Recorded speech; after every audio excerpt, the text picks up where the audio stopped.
Em 24 de abril de 1915, teve início o genocídio armênio, planejado e executado pelo Estado turco. Entre 1915 e 1923, 1,5 milhão de armênios foram deportados e massacrados dentro do Império Otomano, continuando os massacres dos anos anteriores em que morreram mais de 300 mil armênios. A noite de 24 de abril de 1915 constituiu na prisão e assassinato de líderes políticos e intelectuais armênios e depois na deportação da população para o deserto, onde sofreram tortura, estupro e assassinato, ou morreram de fome e desidratação. Os massacres continuaram sob o governo de Mustafa Kemal Atatürk, fundador da atual República da Turquia, e que iniciou a política estatal de negação do genocídio, que continua até hoje. O jurista Raphael Lemkin cunhou o termo genocídio em 1943 com base na experiência armênia e no que aconteceu durante o Holocausto judeu nas mãos do nazismo. Nesta base, as Nações Unidas aprovaram a Convenção para a Prevenção e Punição do Crime de Genocídio em 1948.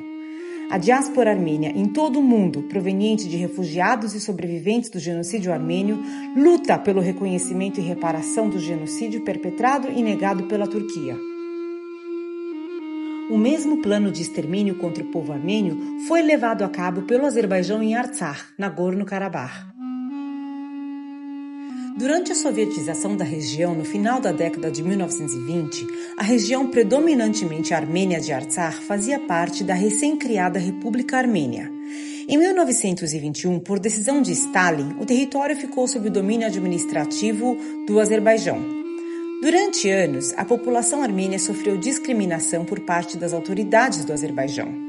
E a partir de 1988, formou-se um movimento massivo para obter a independência do Azerbaijão, ao qual as autoridades responderam com pogromos e massacres contra a população democrática armênia.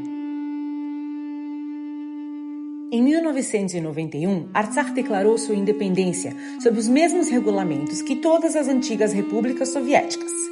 O Azerbaijão iniciou uma guerra que durou de 91 a 94, quando eles foram forçados a assinar um cessar-fogo. Em 2020, durante a pandemia de Covid, o Azerbaijão iniciou a Segunda Guerra contra Artsakh com o apoio da Turquia.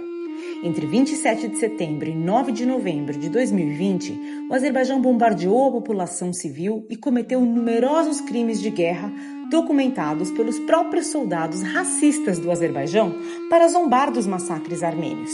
Decapitações, mutilações, tortura, estupros e assassinatos de civis e prisioneiros de guerra ficaram impunes após a vitória do Azerbaijão, que ocupou a maior parte de Artsakh antes mesmo de assinar um cessar-fogo.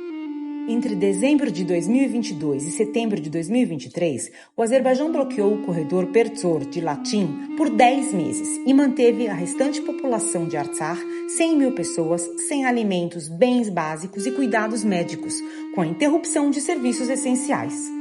O Azerbaijão não cumpriu impunemente as determinações do Tribunal Internacional de Justiça, que determinou que deveria abrir o corredor, enquanto o especialista em direito internacional Luiz Moreno Ocampo, primeiro procurador do Tribunal Penal Internacional, emitiu um relatório no qual ele descreveu o bloqueio como um genocídio.